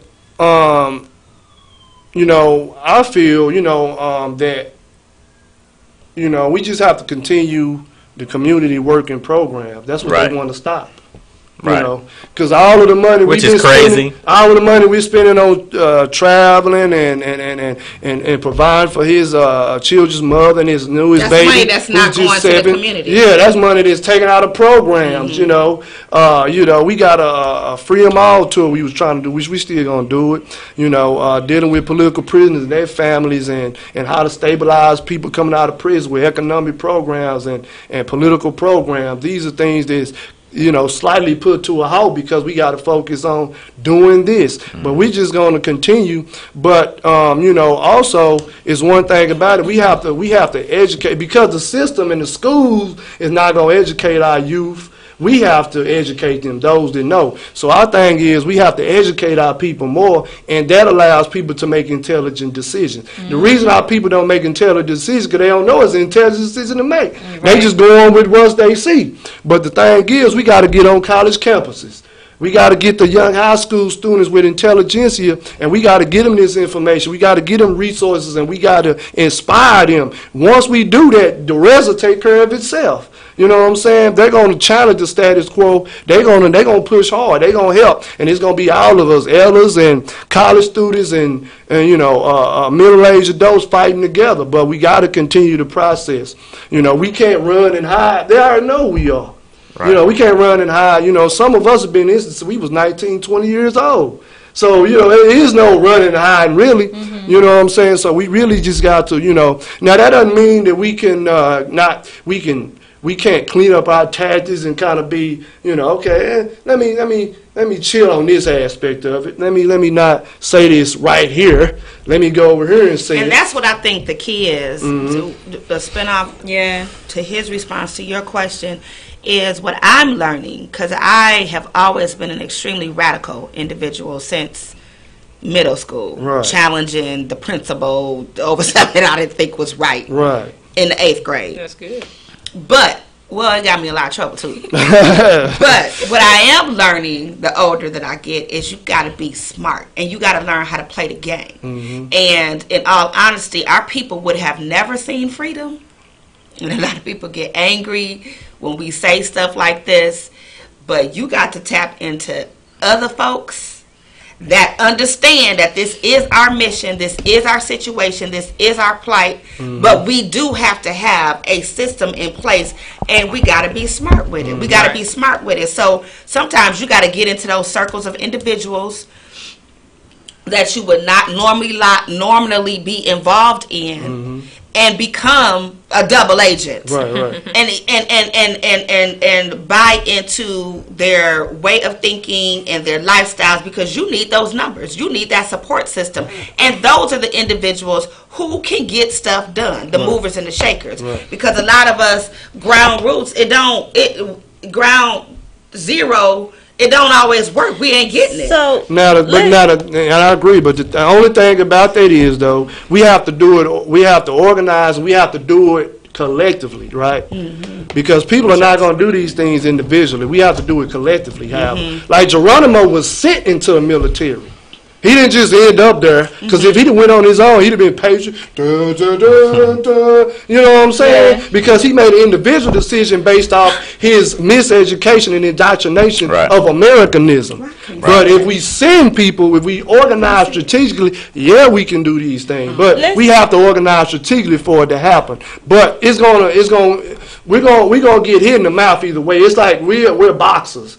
You know, people who care about our community, care about our families, you know, who care about the liberation of black people. We are like boxers. You're going to get hit. You know what I'm saying? You can be the slickest boxer. People like Floyd Mayweather, but he gets hit. He been stunned more than a number of times. Yeah. You're going to get hit regardless. It's just, you know, you organize to not get hit with a deadly blow that can knock your whole thing off and you be out for the count. That's our thing. We ain't worried about getting hit. We're going to get hit regardless. That, you know, we was brung when we've been hit ever since we were brung over here. That's what we That's what we know. But let's switch gears for a minute because I know you know we have about 30 minutes. I got a question too after you. But I wanted to talk about because it made me think wait, hold on, because I just want to make sure what you switching gears to, and is your question on this subject? No, my question was more for everybody. Okay, go ahead then. Well, say your question. No, I'm not doing that. I just didn't want you to switch gears and then he got a question related. Yeah. Well then, but I was thinking about Monique. I was thinking about the situation with Monique. Not yet. Monique. Okay. Let's finish this out and then we can go to bring that in. Because that's like a my question had, I ain't gonna say it had nothing to do with the BIE. It was more of your opinion about the movie and how people reacted. So mine was a little. Okay, so both of our questions was off, but it. No, they're not off. I just wanna. I don't want to shut. I want to properly shut this segment down before we switch. Right. And then I think we'll go to that one and then close out with that one. Because I think yours is kind of a little bit more related because it's still tapping into the culture. Yes. Uh-huh. Okay. So the things that we need to take away from this discussion with the black identity extremists is, from what I'm hearing, is number one, we need to know that we're being watched, and we need to know that we're being labeled, and we need to understand that there is we have to be wise. Like the thing, what you don't want to do. Here's an example. Yes, it is, but it isn't. But you understand when I make the relation. So my son went to Milwaukee last week, so he caught a flight, and he missed his first flight. He was late. Now, he was technically there early enough, you know, to make it through and all of that, but whatever happened. He missed the flight. So he tried to talk to the manager there or whatever, trying to get, you know, he young, he trying to figure it out. And then he was like, Ma, they did me wrong. I was like, no, they didn't. No, they didn't. You got to learn how to play the game. You need to learn how to play by the rules. And this is what I mean when I said that. I'm on the phone with him as he's talking, and he upset and he bothered, and I get it. But you don't get nothing done by being aggressive and attacking and drama and all of that kind of stuff. You're being counterproductive to your own goal to accomplish what it is. I'm not even, because I know me. I'm not even helping you because you don't know how to act. I could have helped you to make it on that flight, but you got into your feelings and your temper. You couldn't get what you needed accomplished. So we have to learn, and I get it because I could be like that. You know what I'm saying? Like some year, 20 years ago, but you learn. So I'm saying that in relation to this topic, as I think that we have to, as black people, learn strategy. We have to learn. They playing chess and we playing checkers. We making moves based off of emotion, and we making moves based off of a little bit of information, and we're not broad enough. I think we need to broaden and shrink at the same time in order for us to get things accomplished. And what I mean by that is we have to understand, we have to step outside of the way that we've always done things, because this is where we've always been. Right. All right. This ain't nothing new. This is the same exact thing that happened with the Black Panther Party and a million other. Repeat itself. History repeats itself. This is nothing new. But the reason that we end up in the same situation is because we playing the game by the. We still playing checkers. We ain't playing chess. So when we get to the point in the mindset to where we learn that we need to think outside of our box and come outside of that small circle of individuals that we only communicate. Because I was like that. I'm not dealing with these people. I don't want to. And now I'm understanding. In order for me to accomplish what I need to accomplish in life, I have to connect with other individuals that can help us get it done. That is how the Underground Railroad freed the slaves. They couldn't have did it, period. The slaves could not have done it, period, without a strategy in place that tapped into utilizing individuals that don't look like you, that don't talk like you, that don't think like you, but they still knew what our issue was, and they knew that it was wrong, and they wanted to play a part in correcting that. And so that's what I think. It's a strategy game. We need to step it up. Like, that's what I'm learning. Like, this year, that is my focus, is I have to come out of the same circle of individuals, and that it doesn't mean you abandon them. It just means that you expand. That's what I'm saying. You don't stop. You just stretch and shrink at the same time. So that's all I wanted to say about the black identity extremist topic. And then we can go to present your question again, and then we'll close out with Monique. I'm sorry. You wanted to. I have a question. Respond. Is it possible that I can let y'all know in regards to an event that we're having? Yeah, please. To support him? Okay, because we're having a Gorilla Mainframe 4K walk and run, and it's actually in, if people are familiar with Dallas, Oak Cliff, of course, I'm pretty sure. This is actually going to be at Keys Park on March 17th at 1 p.m., and it's remote health and wellness, and that's something that he does a lot, because for training, physical fitness. Yes, it's a Saturday, and you can actually go on Eventbrite, and you can actually purchase the ticket. All you have to do is put in Gorilla Mainframe, and this should come up. It actually, the funds, you'll actually be paying $50, as well as you'll be getting a t-shirt, and all the funds will be going towards his legal defense. And if you also are interested in supporting and you want to know more information in regards to what's going on with him, you can go on to freerakimbalagoon.org, and we also have a Facebook page called Free Rakim Balagoon as well, so you want to stay in touch with what's going on with him and his case. Thank you. And we can add that information as well to our pages. All right. Thank you. G-Money. Okay, so I'm going to make this statement, and then I'm going to get everybody's input on if, what I'm saying is even close to being true, or just give me your insight on this. So I've just been thinking lately, it's getting really, really complicated just being black. And the reason I say that, not even because of my life, cops gonna pull you over. You're not gonna get, we're gonna get more time. All of that. This ain't even that. You ain't gonna. It's a glass ceiling. I ain't even talking about. I'm talking about from us. Like, it's getting too complicated. And I thought about it when I would watch people talk about Black Panther movie.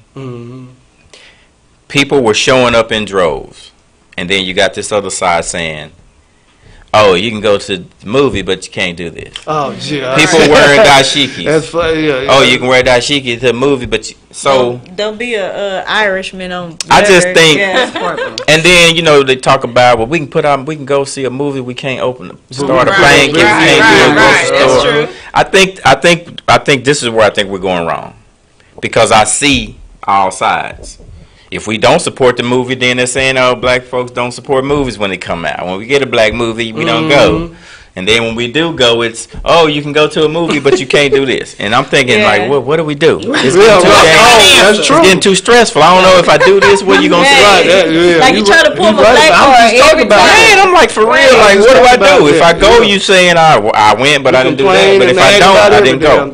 So I think the problem with, like if you hear what people are saying, yeah, you can go to the movie, but we don't have a bank. I think that's true, but you just got to package it different. I think people don't know how to. Word. It's the wording to where you don't make people feel bad about supporting. You don't make people feel bad about wearing a dashiki to the movie. Like, that's cool. What could be wrong with that? Oh, well, you wore to that, but you didn't go to vote. Okay, yeah, we didn't. Now let's address that. It's a way to address that. It's hey, now we see that what our dollars can do. Now let's talk about doing this. It ain't, you can't attack people for supporting. You just say, now let's redirect that. We've seen with this movie what a black dollar can accomplish. So why can't we just say? Because I don't want nobody. I don't want to have to go into defense mode about if I wore that ticket. I don't want to fight you. You pay attention to it. I'm not explaining why I'm. That's why I'm saying it's getting too complicated to be us. You know, you can't say God or it ain't God. It's this or it ain't. I just think everybody needs to let everybody do their own thing. Do their thing. I agree. And like whatever is making you better. Cool. We can all do all of that together, but when it comes to doing a bank, okay, I don't care what you believe, what you wear, what day you go to church on. We put our money. We all need money. Yeah, right. We put our money together in this bank, and let's do it. You ain't gotta have. We don't need to know what religion you are or what day you go to church on. That's your business. Put their money together and build a grocery store, build a bank. I just think we making it. We condemning everybody. No matter what we do, we getting condemned. That's what's keeping us from expanding, like Sister talking about. Oh, he said Jesus. Oh, he can't say Jesus. Jesus was black. No, Jesus wasn't black. It ain't a God. God is black. Just whatever. But it's complicated. Go ahead, sir. You know, I think. See, that's why in GMF we've been doing political education. Wait a minute now. GMF, Gorilla Mainframe. Yes, ma'am. All these acronyms. Okay. I'm just trying to keep up for folks that don't know. Like, we've been doing political education since our founder, and we never stopped. We understand political education is so important. Not only political education, though, but cultural identity. You see what I'm saying? Your identity and how you handle things is a culture, is a group, as a people, and then the political steps in which you take. We have a thing called, which is known in all cultures, right? Is constructive criticism. See, but you have to be sincere to even do constructive criticism because the first you gotta be able to accept because the first person you constructively criticize if you're sincere is yourself. That's right. And then you say, okay, well, let me deal with my sister right here. I love her to death. Let's constructively criticize. See, when you're genuine, you don't get caught up in this. See, in America, we used to complain. We used to antagonistic, negative energy. So the first thing we gonna look at is for something bad. Right. Oh yeah, she got a natural hair, but look at her nails. Right. You know what I'm saying? Yeah, the brother's a good brother. Look, he got that old white girl. Who is that? Is that his friend, his boss, or is he with her? You know, all this old stuff. I do have problems. We're not sincere enough to get the results that we're looking for. Yeah. Right. You have to be sincere to do it. Then you have to understand constructive criticism. Constructive criticism works with your sincerity because you're going to get the best results out of it because you're going to figure out a way, how can I get this person to respond in which the way I'm thinking about it? How can I do it? You can do it. It's not that hard. But antagonize, you da-da-da-da-da-da. It never works. It never works. You know what I'm saying? And that's the thing we have to understand. But we have to submit to principles. That's what's the thing with our people. We have to submit to principles. We have to submit to principles, unity, and organization. That's right. That's what we got to do. We have to commit. If we don't commit to it, we forever gonna be doing this. We gonna forever be relying on movies to be perfect, and we ain't made no movie. Right. Hell, where's your movie? You talking all this mess? And then we'll come support you. Yeah, you talking all this mess. Well, I ain't like the and I ain't gonna tell my brother movie because I'm just like him. And matter of fact, the day I went to see a movie, I was with some comrades, and one of them was kind of nosy, so he was asking the other one. He wanted to see the movie like me, but he asking the other one what he think about it. I'm like, God dang, man, I'm about to leave. I'm gonna leave, man. 'Cause don't do that. I don't like going to see something I know, so I understand. But it was certain parts that I criticized in the movie while I was in the movie. But I'm not complaining that the movie was made. Right. First of all, a lot of people being hit by this. I watched this trailer over a year or two ago, and I was like, I want to see this. I want to see what this movie gonna do. Right. You know what I'm saying? But it was parts of the movie that I had criticism of. But I'm not ashamed. I'm not ashamed that I spent that actually somebody paid for me, but I just might go see it again. You know what I'm saying? And I have a criticism for it. Right. But I think that the key parts in a movie is important enough for me to check it out and dialogue with other people. Right. You know what I'm saying? So, and I didn't make the movie. You know what I'm saying? I feel like I had a creativity to deal with film. I'm thinking about going into that with other people that I know is in film. You know what I'm saying? So we have to deal with different things in different arenas. If you have a talent and creativity, use it. For positive for our people, don't complain about what everybody else do. Exactly. But we got to submit to principled unity. That's the only way we're going to get out of it. You worried about who wearing this and who, man, look, if you want to unite with them, unite with them. Right. It ain't nothing but to go shake You a are brother not hand, less black hug this sister, if talk you to go her. to see the Black Panther in an Adidas. When I went to see it, I had on some African garb. Right. And then when I go back, I may have on a T-shirt and some tennis shoes, and I'm sure the A same. Los Angeles Lakers shirt. It ain't gonna be Los Angeles Lakers. No, I might put on a Packers T-shirt. That's worse. I already knew. But yeah, but my point is that always trying to find reasons to divide is what keeps us in the situation that we're It keeps us in. divided. So the mindset of individuals that attack a movie that brings so much richness that we have never witnessed anything like that before. Please go see the movie so we can talk next week. Hey, next week I will not walk in here. And I got a box, and I refuse to watch it on the box because I want the movie to get credit. So I'm doing good, just not doing that. So, but it gives imagery that you've seen on the advertiser. So I ain't telling you nothing, but that we have to see. We have to see things like that for a lot of different. Well, for a lot of different reasons. Happened? I'm saying the schools, especially for the children, the schools not showing this. I know some children whose parents are not as conscious as some of us. When they saw it, they like, oh, these are little kids. I'm talking about elementary. They like, I'm feeling that. Like, I mean, you know what and what it does is there is a real awakening that can happen behind something like that. For real, honestly, because it's like having the mask taken off your eyes. Like, whoa, wait, what? Right, exactly. You're right. I mean, and it was so many things. Like, never mind. Oh, we can't even take it. I want to express to y'all how my children felt when they left, but I can't. Like, I got 10 minutes left. You ain't got time. It's time to wrap up. All right, y'all. We're gonna do our wrap up. We wanted to get into. Do we have time? If we all do like 2 minutes, 3 minutes on. All right, let's hit on that Monique topic. Do y'all aware of? I'm kind of am, but I'm not as aware. I'm not. Well, what I wanted to say about Monique is that let's set it up. Set it up first. Oh well, go ahead. You can. I don't know. Set Monique up. What she not set her up on a date. I know what you mean. She well, I think Netflix offered her like a deal, what it was, right. and she didn't. She thought it was beneath her. Yeah, she thought it was beneath her. She didn't want to accept the deal, and she kind of put herself on the same level or pedestal as Dave Chappelle, Chris Rock, and some other comedians. Amy Schumer. Amy Schumer. Okay, right. And so she felt, well, then she rallied for the people to get behind her to boycott Netflix on the base of race and gender discrimination. Gender discrimination. And so... dang, what was I gonna say about it? So I feel like it's kind of like what you said, like it's kind of hard being black because Monique is out here.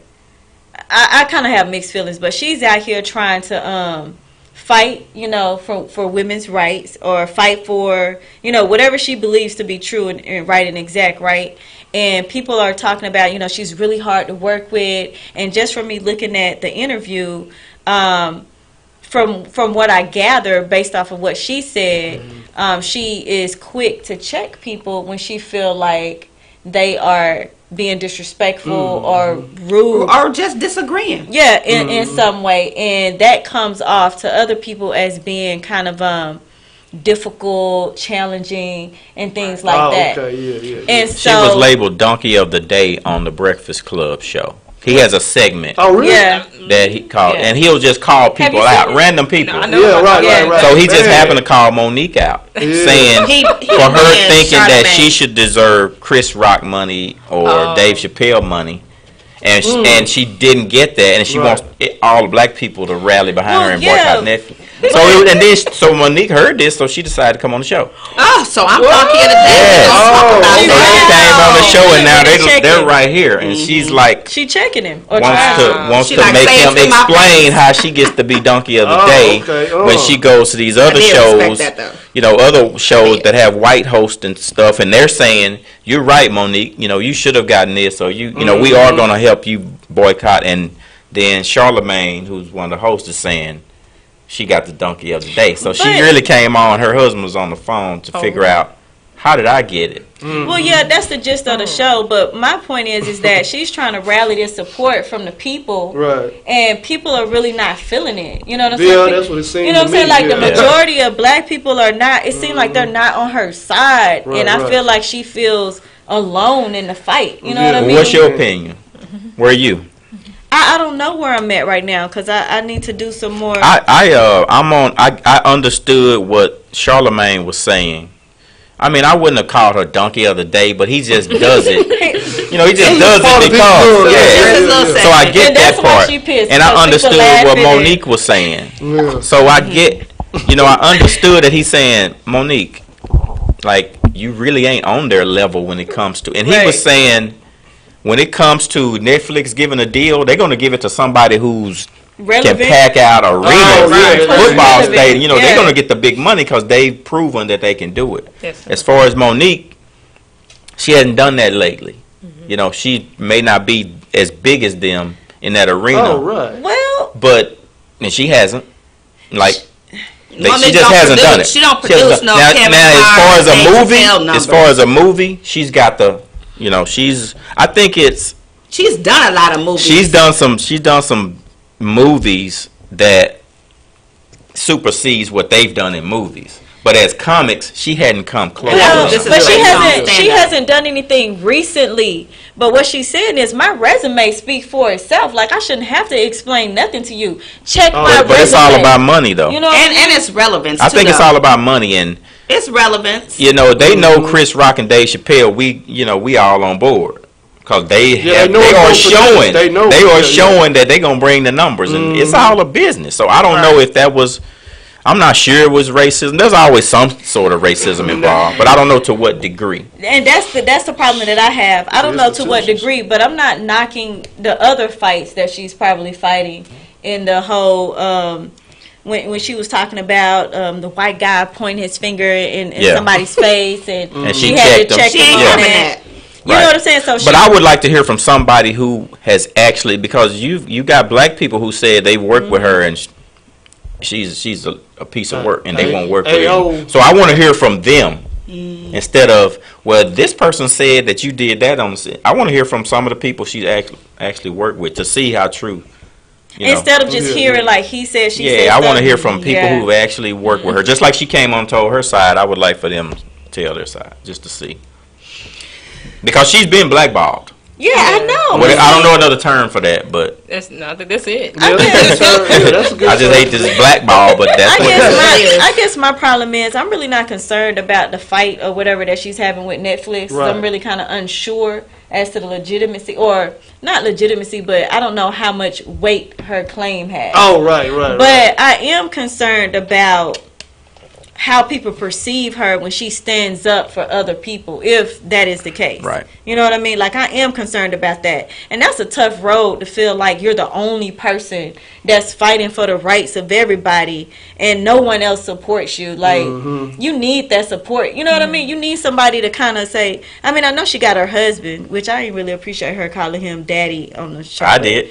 But anyway. Call him daddy the whole show. Go ahead, daddy. Go ahead, daddy. Oh, you go ahead, daddy. Oh, hold up, daddy. Let me take this. I know. I'll get it, daddy. Oh, my God, stop. But what's wrong with that? It's just irritating. I mean, it's like a professional. What if he called her mama? I'm sure that he called her mama. But he wasn't doing it on the show. I'm just saying. Anyway, but I just feel like, I kind of sympathize with her from that perspective, because it's an everyday fight to be black. It's, right. And especially if your eyes are open and you see, injustice and different, you can't let it slide. You just can't.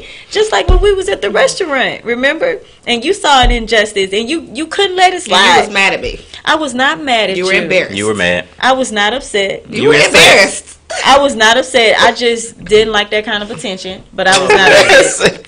I went upset. You can't be on Monique's side and Loda's side. I mean, saying you didn't like the kind of attention. I didn't because that's what it's gonna take. You gotta be right. You gotta stand up. It's gonna take. You gonna get some attention. See how hard it is for me to be black and this ain't got nothing to do with you being black. It should be easy. My personality just wasn't accustomed to stuff like that. However, you can't be black and not have be ready to. I understood your reasoning. You know what I'm saying? So I'm not knocking that, and I wasn't upset about that. But I'm just using that as like a basis, like how you felt like there was an injustice. Like that's kind of how Monique feels, and she's alone, and people are making a mockery of her. Like you left me alone. You brought it out. You can't support Monique and then support Loda on that incident. It don't make no sense. I did support Lotus on that incident. You brought it up. I'm just I would say now. You weren't even there. I was here though when we talked about it. Don't start nothing. I think our people maybe they thinking this. Maybe it's just our people are finicky. They want to. Sometimes they want to support the popular thing. Right. Or it could be maybe they feeling the politician syndrome. Now Monique, I feel she's a little bit more direct than a lot of the corrupt politicians. Right. But at the same time, if she had a continuous campaign against Netflix and its bias and racism, right. maybe people would take that a little bit more serious. Exactly. So that's the problem with some of we had a politician approach. When something happened to us, boycott them, they're racist. Well, if Netflix is racist, how long has Netflix been out? Been a while. They was racist. If they was racist now, they was racist. A couple of years. There ain't no prison that ain't racist. I think her case is better made if she talked about Wanda Sykes. Mm-hmm. But her case is better made if there are legendary female comics who can't get that deal. She been on Netflix before. Like Whoopi or some. This new girl, what's the new comedian out there? Tiffany Haddish. Right. She's probably gonna get one of those deals soon. She probably is. That's true. Yeah, that's because you gotta show, you can bring them in, right, and then you get paid. And see, to me, and I've been kind of quiet on the subject, just kind of listening and watching other people's reactions. But to me, I get that though. Like I understand as much as you don't like to because you feel like I've already paid my dues, because I felt like that. You could relate that to other areas of life. Right, that's true. I felt like I paid my dues. I don't got to prove myself right. no more. I understand. Well, yes, you do, because you in new territory, so you gonna you proved yourself in Milwaukee. Right. You in Texas. Don't nobody know you in Texas, so you gonna have to do that over. You know what I'm saying? But that's what it is, though. Like I can't ride off of my notoriety from. Right. I gotta put the work in, and if you're not willing to put in the work, and she has. But the flip side of it, in my opinion, the flip side of it is twofold. Number one, she's been off the scene for a long time, right? Because she was black. I think she's more decorated as an actress than a stand-up comedian. So it's two different. So you talking about? We ain't talking about a role. You talking about And those are two different ball games. That's like comparing football to basketball. It's two different sports. And Amy Schumer ain't funny, but she sells out wherever she goes. She sells it out. She sell out. I have to look her up just so I can see who that is. She ain't funny, but she gonna bring a crowd everywhere she goes. White people funny. And they go for that. They want the person who's gonna bring the biggest. It's money. It's a money business. game. It's a ratings game. And you can't be mad at nobody for protecting their business. To me, so her fight, she's fighting the wrong fight, right? Well, in my opinion, I just feel like you really just ain't got that pull right now. You just not. Like again, I had to work. You know what I'm saying? Like I'm in a new arena. I just gotta suck it up and accept that. Period. And once I did, that's when I started seeing the doors open for me. When I got done with being mad, being pissed off, cause don't nobody know you and don't nobody support this, and you can't make this happen. You okay? Well, now you mad. Now what? You gonna sit in the corner? You gonna be mad, or you gonna get up and go to work and fast track that so that you don't stay stuck and you not pissed off again in another 2-3 years. How about let's just I get it. I give. You win. And I'm talking to my spirit. What she need to do is just go on a tour. Go on tour and sell out. And then you prove it. And then it may be HBO or Showtime that comes to you. You're proving your own self. You are selling your own self when you do that. Suck it up. get yourself back in the game, and that's what you do. Period. That's my opinion. Oh, Monique. All right, y'all. It is 10 o'clock. Ooh. So we're going to do our wrap-up. So we're just going to go around the table and give your final thoughts on tonight's conversation. Whatever part you want, just give us a quick little minute of your interpretation of the conversation. And Sister Janelle. You first. Looking like, don't say nothing, don't say that. Looking like I ain't here yet. We still see you. I think it was a great discussion in regards to what's going on with black people in general, whether it be political or in regards to entertainment. But everybody who is black can relate. Basically, just being aware of what's going on around you, whether, in the media, just making sure that you know that you are a black person in this country is always going to be a target. Mm-hmm. So, no matter what happens, you have a family, you also have, maybe just friends, and you just a single person. It doesn't matter. You are a target from the day that you born until the day that you die. But whether it's in entertainment, whether it's in a community, it doesn't matter. But that's all. I think it's a great discussion that y'all have in different topics. Good. Thank you. Thank you for coming. Brother Eric, what you got? Oh, man. Hey, all I got to say is, first, I appreciate being on Sister Lotus' show, building with these people here. It's ours. I'm enjoying it, and also, it's just, we got to understand as a people is collectivism. Mm-hmm. That's what we got to understand. Mm-hmm. We got to protect our interests. Mm-hmm. Complain about a movie not going to protect your interests. No, that's right. Monique complaining about Netflix not going to protect her interests. We got to come this lot behind bars. You know what I'm saying? We got to protect that interest. You know what I'm saying? I recently said no group of people in history denies their own warriors. Mm-hmm. We have people in the community that are warriors, male and female. Mm-hmm. And I ain't just talking about on some martial law self-defense stuff, and that is needed. We have to have that. But I'm saying on providing for the community, providing opportunity for the community. Intellectual warfare. Right, all of that. We have to protect our interests. And when something happens to one brother or sister, wherever you want to believe, you can jump on a bandwagon if you want. It's happening to all of us. Mm-hmm. We must protect that interest. We must stand in solidarity, and we must support. Mm-hmm. Hands down, no ifs and buts about it. Right. All right. Mm-hmm. Give us one more time your event coming up. Give us the information about that so we can make sure we support. And we'll put that on our pages as well. Y'all send us the link, and we'll post it on our pages. Okay. Thank you so much. So it's the Gorilla Mainframe 4K Run and Walk. It's in support of Rakim Balagoon. It's on March 17th. That's a Saturday at 1 p.m. at Keys Park. It's in Dallas, Oak Cliff. Pretty sure people may be familiar with it. You look like you do. Ain't nobody scared of Oak Cliff. No. No need to be scared. It's all family. But you can go on no, it's not. They gentrifying, so yeah. Right, you're right. You can go on Eventbrite, and you can actually type in Gorilla Mainframe, and that actually will come up the event, and you can actually pay for it, as well as you'll be getting a free a T-shirt along with the donation you'll be making as well. So, man, thank y'all for having us. No problem. Okay. Please come out. I sure would like to see you. I think HighVibe it's a run walk. It's a run walk too. So for those, sometimes our people I ain't gonna run no miles. Keep walking a long way, but it's a run walk. Run walk. I may do a fast pace. That's all right. Do whatever. It's a family event. You've been out the gym 8 months. You need to get out there. I think HighVibe should come and film, do live broadcasts. Right. That'd be what's up. Maybe we'll have to see if we can make that happen. Well, March 17th. March 17th. Mm-hmm. We'll have to see if we can make that happen. That weekend after spring break. Mm-hmm. I mean, all right, sis, what's your final? Spring break. Okay, so on the Monique issue, I think that we need to keep that in mind of what's going on. Just to kind of keep it in the back of our minds to kind of look out for, any type of injustice, I suppose. I don't know if that's something to jump on, but I think we definitely need to not let her words fall on deaf ears. We definitely need to keep it, in mind. And I definitely think that we need to support the defense fund for the brothers. So actually supporting the the 4K run walk is a great way to support that defense fund, and for those who can't make it out, support it anyway.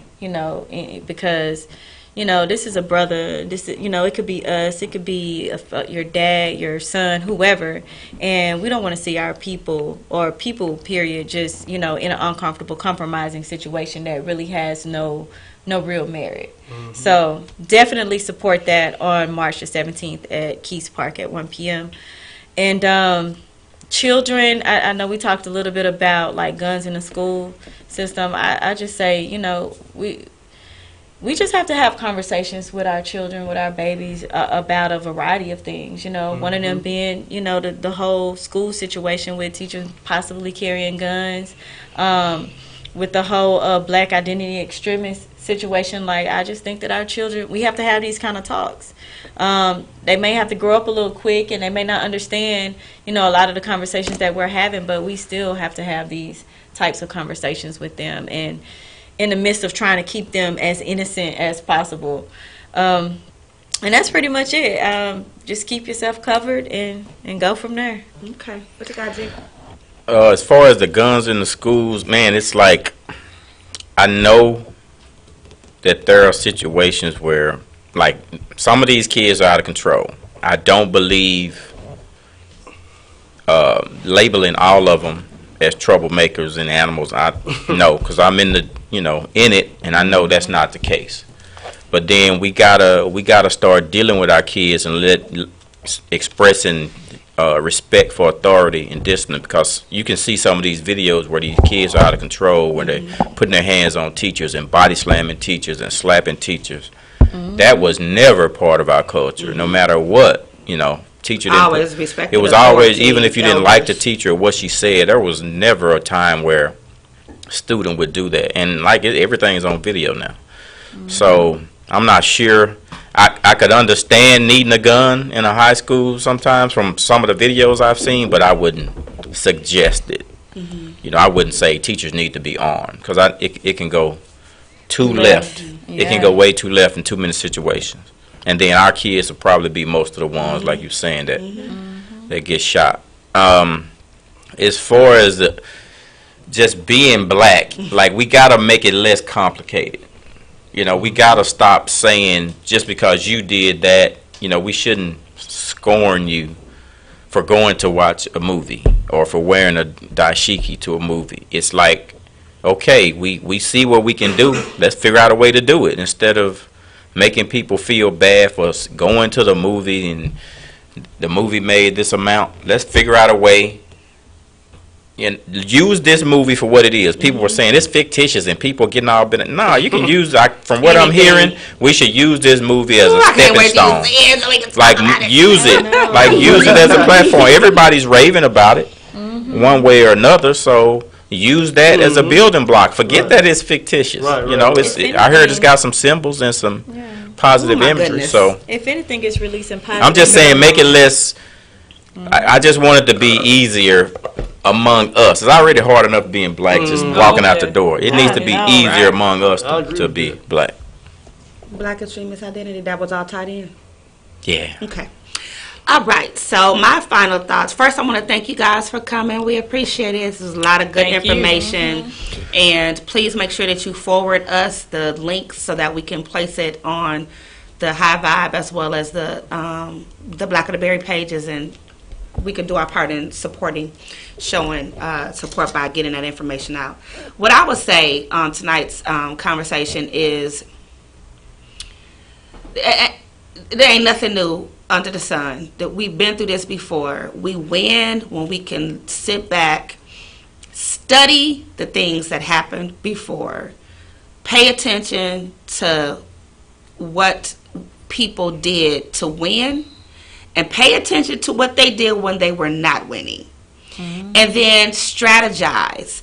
And like the brother was saying, community building is the most important thing. When we can actually get each other, our people, to buy into, and I've been preaching this forever, can buy into, I am my brother's keeper. I am responsible for my sister. Those are my children. I don't care if I've never laid eyes on them before. They still belong to me because they belong to you. And when we can really adapt that mindset of holistic and community opposed to individuality, we win. And I hate to do this, but I still think it's relevant and it's necessary. That is what the Black, yes, I said it, community is missing, because other cultures are not buying into the fear of identifying with their own. They are not buying into the fear of supporting their own. They don't buy into it. I don't even know that they're even real conversations. I don't know, because I'm not involved in their conversations, but we don't see what we see over the airwaves when it comes to other cultures. Right. You see Jewish communities that are thriving. You see Latina communities that support each other and they spend their money with each other. You see Asians where you go into a Asian shop and everybody look the same. And they doing business, they making their money, it's professionally ran, and that's just what that is. So we need to get back to the point where we are not intimidated. We could talk about Black identity extremists, we could talk about the movie, we could talk about the subject with Monique, all of it. We have to get back to a point where we are not intimidated, afraid, nor ashamed to be Black. And when we do that, we tap into a self-love that will cause us to act better. Because, and I'm going to say this too, and people can get mad at me all they want to, I really don't care. But some of it is it's self-inflicted pain. So, and I don't mean that we need to run around shame and you know what I'm saying, like afraid to be who we are. But some drama we bring on ourselves that we don't have to. We just, it ain't necessary. Then we end up in situations where we are tagged and we are flagged. Be on that strategy game. Stop playing checkers and play chess. That's our time tonight at the Block of the Berry. We'll see y'all next week. Peace. Peace. You gotta say peace, though. Peace. Peace. Audio. Thank y'all. Thank you. Appreciate y'all for coming out. Thank